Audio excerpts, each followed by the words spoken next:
What's going on, everybody? Welcome back to the Hard Angle Barn YouTube channel. If you see me profusely sweating, excuse me, it's been like 40 degrees for the past week, and now it's all of a sudden 88 degrees outside. If you watched the last video on the Altima build, you may have noticed the front timing cover was the last thing I did in the last video. And then I realized when I woke up one day and was looking at a picture of the front of the engine like it is right now, that I didn't put the two O-rings on the oil gallery gasket cover, so I had to pull that off. I'm going to go ahead and redo that real quick, and then we will pick up right there.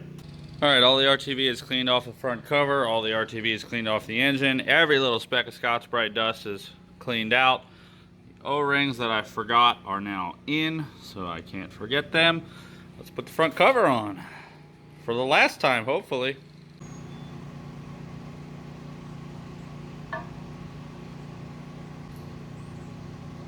Trying to line up my dowel pin holes. Gotta make sure those O-rings are still in place. There's one. There's the other. Alright, I have corrected the O-ring mishap. The VQ front cover is all tightened back down. And Shy and I managed to tear down an entire QR while we were waiting for the RTV to dry. I bought a Nissan poster, so in case you couldn't tell by the 6 Nissans I own, I like Nissans, so now you know. Just gotta fill up the rest of the walls now. Actually, there's not a lot left to fill, to be honest. Maybe the doors. That's already full engine covers. Alright, so I have the rear main seal RTV'd up, nice and sloppy. I got the rear main seal pre-lubed so that it's not going to wear out super fast in the first moments of life of this engine. Let's try to get this on without getting RTV all over everything.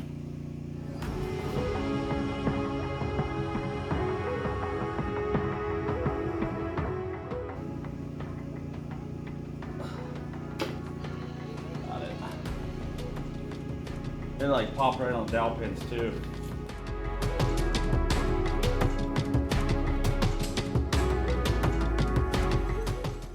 Alright, it is hand snug. I'm going to let that sit and dry, and then we'll tighten it later. Obviously, because that's how RTV works. Alright, I got fresh gaskets on the front VBT gear covers, and they're bolted down. I got the rear main seal nice and tight. I'm going to flip the motor over, and we're going to put the upper oil pan on and get this thing prepped for paint. Picked up all my paint, and it is a nice sunny day outside, nice and warm, so good day for paint. Alright, we're going to put the filler neck on as well. Since the oil is going to flow this way, I'm going to put the rubberized part of the gasket on that surface, and I can't remember. I guess it can't go that way, it'll be out of the motor.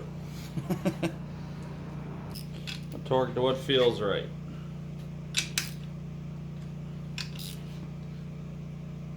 Yep, that feels good.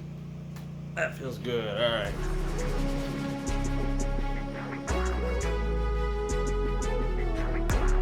So you might be able to see I put the thinnest layer RTV here where the O-rings are going to go, or the rubber seals or whatever. I just want to make sure we're not going to have any leaks. Like I said, this isn't thicker like this. It's not meant to squish out. It's meant to just kind of be tacky against it till it dries. It's super, super thin.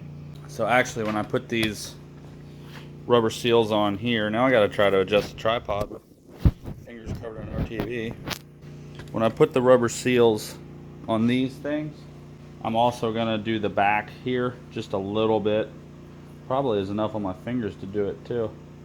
Obviously you want to do the corners, but then just right here I'm just going to get this super thin coat on it just to make sure there's no micro leaks or anything. And then I'll go ahead and stick that on.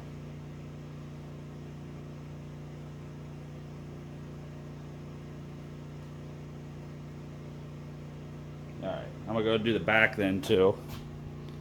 So this time I'm also going to not forget the O-rings like I did on the back side of the timing cover and the front side of the timing cover, embarrassingly enough. Got a big bag of them. Just gonna try a couple. That one technically would work, but I'm going to say it's probably for that one. High pressure oil line. I'm actually just going to pull out my O-ring kit and find one. So we're going to go with the one that's one size smaller.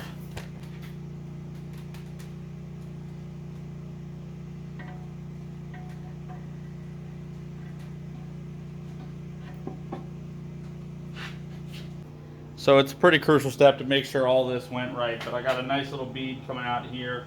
This is all on, it's snug. Like I said, I'll wait an hour, torque it down, but we are getting pretty close to having a complete VQ. This thing is starting to look pretty hunky. It's a pretty big unit.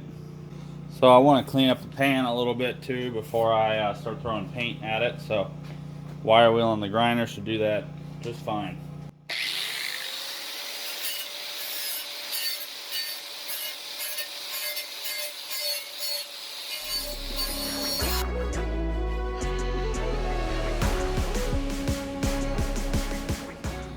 So I was cleaning up the inside of these covers so I could put them on the engine and not get a bunch of dirt in there because they're kind of gross. And I was thinking about replacing them because I sprayed the one with carb cleaner and kind of browned it. But I looked online and like nobody makes them for this car. And I'll explain why. Because these valve covers on the 350Zs with the HR motors, obviously they had these two cutouts for the intake and exhaust cam position sensors so that the engine can monitor that and then change both of them. On the older Altimas, they didn't have this at all. The G35s also don't have this, like the early 350Zs. So you either get a valve cover that's all the way like this, and then this whole cutout's not here, it looks just like this, or you get the HRs and both holes are cut out. But only on the Altimas did they have a DE with the HR heads on them. They don't take advantage of the HR's variable exhaust cam. It's only variable intake. So therefore, these covers are only made for the Altima Coupes with the V6 or the Altima sedans. So therefore, covers are incredibly hard to find. So it seems like I am going to have to bring these back to life. I don't have a choice.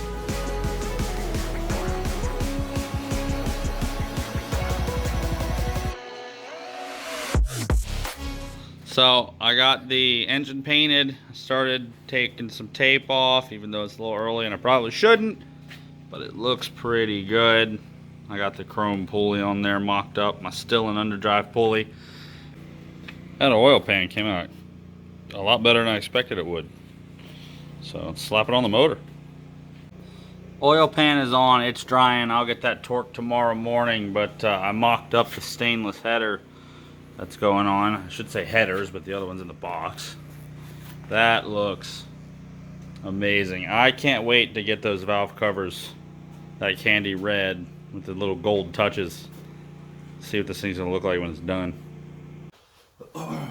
So I want to do, I gotta go put on some sunglasses. That's way too bright out there.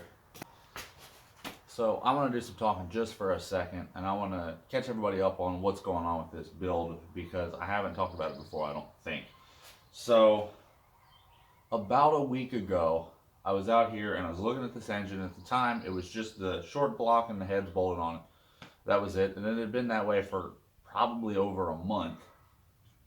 And I thought to myself, like, I could have this thing done like really soon. All the parts that we're putting on now, I've had for almost a year. I could have got this car done a year ago. And for the life of me, I can't figure out why I've been procrastinating because I've gotten a ton of stuff done and everything else. And I think it's mainly because it's probably the nicest car I have, and it's kind of intimidating to do this level of work on it. I feel like I can't do it justice. I don't really know, but I just haven't done it.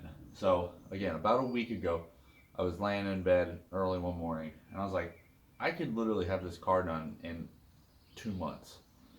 So my birthday is on June 26th, which as of right now is 55 days from now. So 7 days ago, I set that marker on my phone, on my home screen. It counts down till my birthday. And I made myself a promise that I'm going to drive that car on my 23rd birthday. miss that car a lot, so I made that promise to myself, and I'm trying to hit that deadline. So again, I have 55 days left, and the reason I bring this up is because you're going to see in the future episode, I'm going to do a little bit of maintenance that would have made sense if I would have done now. What that is I need to put new spark plug tube seals in, and the reason I'm not doing it right now is because I don't have them. They're on the way, but they're supposed to take like 10 days.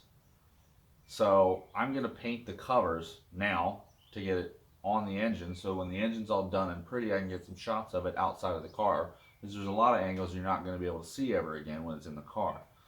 And then once it's in the car, I'll take the covers off, and I'm going to have to very carefully replace the spark plug tube seals with a painted cover that I don't want to scuff up. So that's why I'm doing it in that order. And I know some people might be like, hey, the VQ35s don't have serviceable valve seals. Well, I already came up with a method that worked on the G35. The only flaw I had with it was I made the PCV valve spit a lot of oil because I pulled the baffles out. So now I have a way to cut the baffle out just around the valve seal, so I can press in those spaces I made and put the new seals in. But I'm going to stop talking so much. I just wanted to catch everybody up on that and let everybody know where my head's at. Let's get back to the work. Let's go ahead and check these out. Valve covers are looking pretty good. I love this color. I don't know if it's conveying on camera, but it looks really good.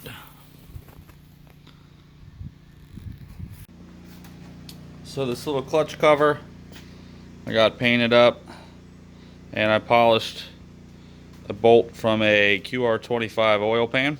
This is from the silver spec, the motor that exploded. It's one of these bolts, so I made it prettier. There we go. It's pretty good. So I'm getting stuff all taped up, getting ready to get painted. A couple things are going to get two-tone, like this little neck here is going to be a little touch of gold, but then this is going to be the gunmetal gray, so some little complicated stuff. But I want to slap the intake on, but I need to put the knock sensors on first. I couldn't find them. I've been looking in the closet, digging through all my vacuum line boxes, parts. I could not find them. So I was like, I wouldn't have done this, but I'll go check in the engine bay, see if I left them on the wire harness for some reason. Which, wow, that really needs painted. Ugh. I'm gonna paint that. That's bad. And hey, look, there's two knock sensors here. So it is something I would have done because I did it. Fun fact: gold spray paint is pretty obnoxious. I couldn't help myself any longer. I had to mock this thing up a little bit. Oh, baby. Oh, this looks good. I cannot wait to see this thing in the engine bay.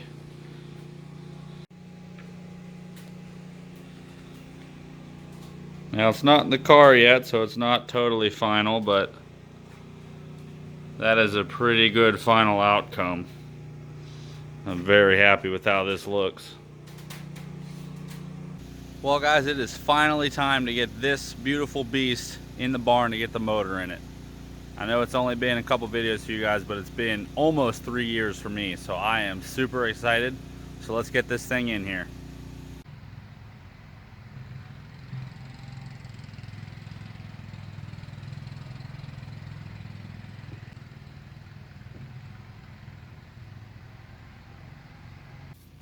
It's a lot more stuck there than I thought it was going to be. Alright, before we break out the big guns over here, we're going to break out the medium guns because my little guns didn't do the job.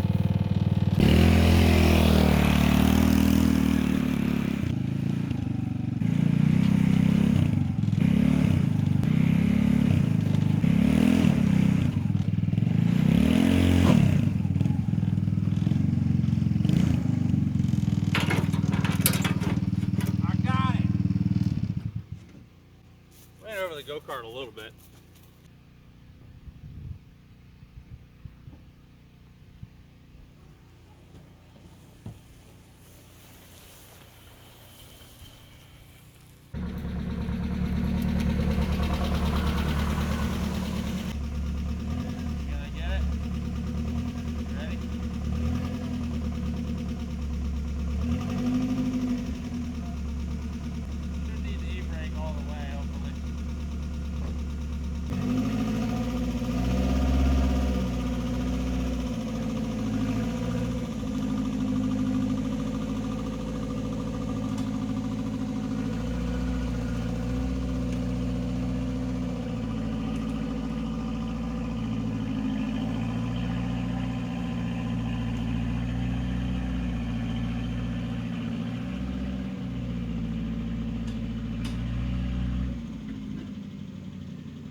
give Cheyenne a round of applause for that one. That was nicely executed. And thanks to Cheyenne, the Altima is finally in the hard angle barn for the first time ever. So, unfortunately, the, what would this be? The left side of the engine, or the front in this car, because it's front wheel drive, the header hits the engine mount, like, quite bad. Like, you can see it's not really that close to making it. So, I've already marked it. I'm going to have to take a very large chunk out of this mount to make it work. Well, unfortunately, I don't have any wheels for cutting aluminum, so I had to use stones, which if anybody's ever cut aluminum with a stone, you know that doesn't work that great. But here's all the material that came off, which is a pretty big chunk. Here's all the dust everywhere. And here's the result. That's how much it interferes by. So I'm going to put a little spacer under here so the mount doesn't touch the header, but I'm pretty sure at this point this mount's more decorative than anything. Not sure that's going to hold a lot of weight. Just to avoid any rattles that could possibly happen, I cut a little extra clearance into this mount too. I think I learned a lesson from Cheyenne's G where, you know, if you have like this much clearance, you know, in some driving conditions, somehow that space goes away. So that should do well. I don't have to worry about hearing a header buzzing against an engine mount. I'm going to go ahead and get the front of this car off real quick. And there we go. The front is off. So, I'm going to go ahead and explain a couple things as quick as I can. So, when I pulled the engine out of this when it blew up, which was probably 2 years ago now, I pulled the whole subframe. And I'll show a picture of it here. I pulled the shocks with it because on this particular car, the sway bar links are kind of stripped off. So in order to get them off, I'd have to cut them, and they're still good. So when they go bad, I'll cut them off and replace them. But when I pulled the engine, I had to pull the shocks with the subframe. And you also have to pull the steering shaft off because the rack comes down with the subframe. So because well, actually, the reason I had to do that was because with the old cruddy exhaust, it was on there for 10 years, and anybody that's worked on exhaust knows once something's been together for a long time, everything turns to dust. I mean, any nut that's been on an exhaust for 10 years isn't coming off. So since it goes under the subframe, I had to pull the subframe with the engine because I couldn't unbolt the collector pipe. Now, since I have a brand new exhaust that's going in, and I can put the collector pipe in from the bottom, I'm going to try to leave the subframe in the car and just put the engine and trans in all at one and just leave this at just right how it is right now. And then I'll be able to leave it on the wheels too. So hopefully that's going to work. It'll make it a whole lot easier. So let's get right to it. Alright, so I got the engine mocked up in here on the two mounts. Like I thought, this does touch the motor mount, but it's just barely because this piece is actually seated up in here. So I'm going to dent the header in a little bit here so the nut will fit. I'm going to dent it a little bit here, and then I'm going to put a spacer on this anyway. And that should take care of this mounting situation. Alright, we should be good to take this back off and put it back on the engine stand, get the clutch and everything on it. Well, actually, technically I can't do that on the engine stand. But anyway, I got clearance here for the nut. And I got clearance there for the stand. I am going to run without the rubber boots so that doesn't melt, but that is, let me see, next to my finger, it's about a finger, half a finger with the clearance. So that might come back to bite me. We will see. But for now, we look like we are ready to move forward.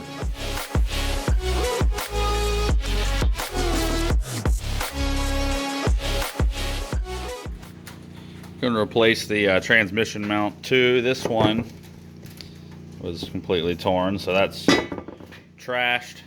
So I'm getting all the coolant lines on, getting everything on that I can't get on once it's in the car, or at least it'll be hard. Getting some vacuum hard lines put on. I'm going to be running all new rubber lines because even when I had the car running, all the vacuum lines were pretty beat up and frayed. So all these vacuum lines pretty much all look like this. They're all pretty rough. And they've looked like that, like I said, even back when the car ran 3 years ago. So it's probably good to replace them. Well, I got the old dual mass out to clean up.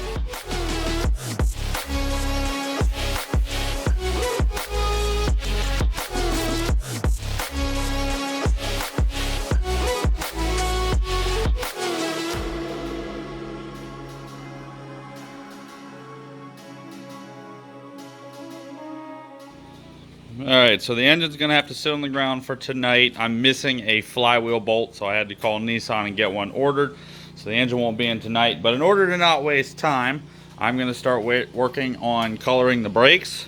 So getting this stuff cleaned up with the wire brush. And then you can see I'm hitting this with some sandpaper. I'm trying to get rid of this finish here from the casting. Get it nice and smooth. And then it'll have a nicer looking finish when it's painted. So I'm gonna go ahead and time lapse one of these, do the other side, and throw some color on them.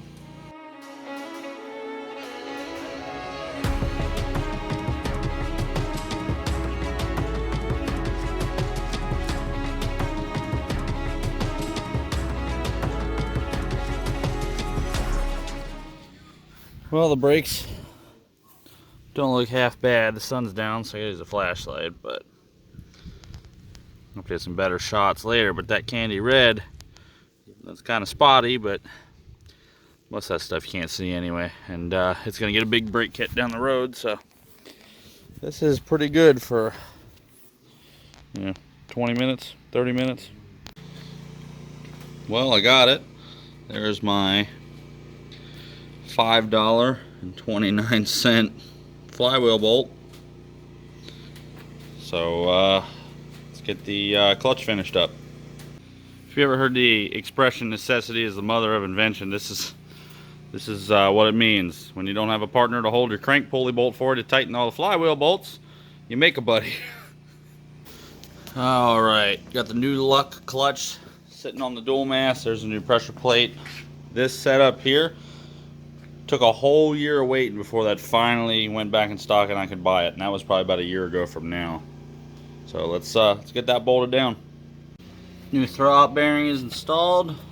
Let's try again.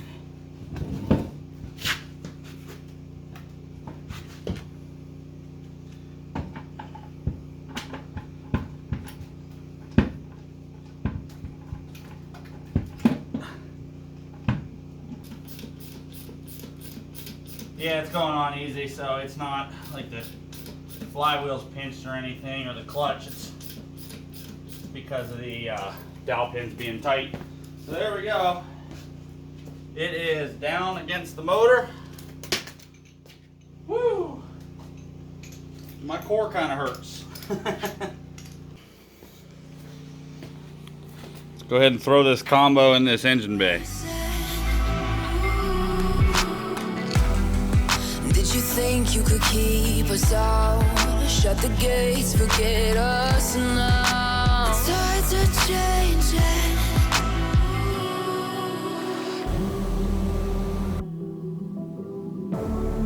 Can you hear the sound? Can't stop us now. Well, there it is, bolted down. So it's quite hard to get this in without dropping the subframe, but it is possible. Honestly, it wasn't really that bad. But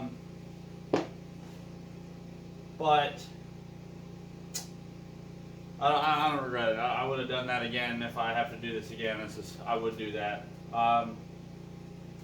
So here it is. I think I'm gonna take a break for a day. I've been hitting it hard for like a week straight, every day. Sorry I didn't film all of that. My camera died right in the middle of getting it in. I'm not even sure what footage I got. But one thing I do want to touch on before we end this video, my dad helped make this simple little tool that's going to allow us to change out the spark plug tube seals. I'm going to save that for the next video. That's the first thing we're going to do in the next part of this. But there it is, bolted in. So I want to thank you guys for watching. I do hope you enjoyed. I hope to see you in the next video, and I'll talk to you all later.